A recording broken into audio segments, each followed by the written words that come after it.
dutahe cyane. Ikaze muri dusangire ubuzima. Namenye ko kugira indoto ari ingenzi. Ntabwo indoto zacu zose ariko zijya zisohora, ariko ni ngombwa gukomeza kuzigira.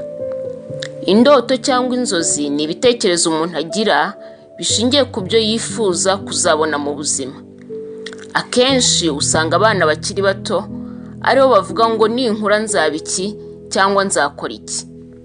Rimwe na rimwe bigenda biyoyoka cyangwa bigahinduka bitewe n'ibyo umuntu ahura nabyo mu buzima.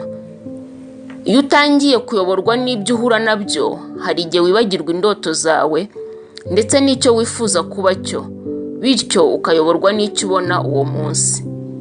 Nyamara abantu bagize indoto bakaziharanira nibo ubona bageze ku bintu bidasanzwe kandi mu byiciro bitandukanye by'ubuzima.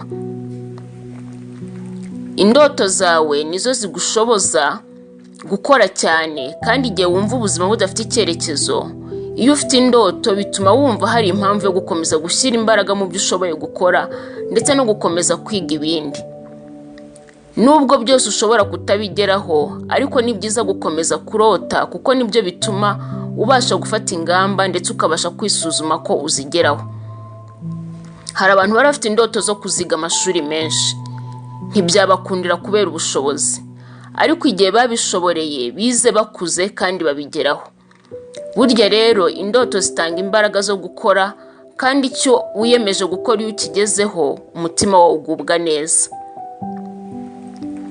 Namaze kubona ko igihe cyose nabayeho ku munsi uje ntafite indoto kandi ntafite umurongo ngenderwaho kuzigeraho, byatumye hari imyaka y'ubuzima bwanjye numva ntabasha kumenya neza icyo nayikoresheje.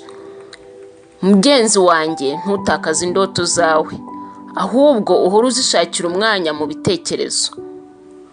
N'igihe waba wumva igihe cyarakurenganye, nakubwira ngo ntirirarenga. Igihe ugihumeka hari icyo wakora.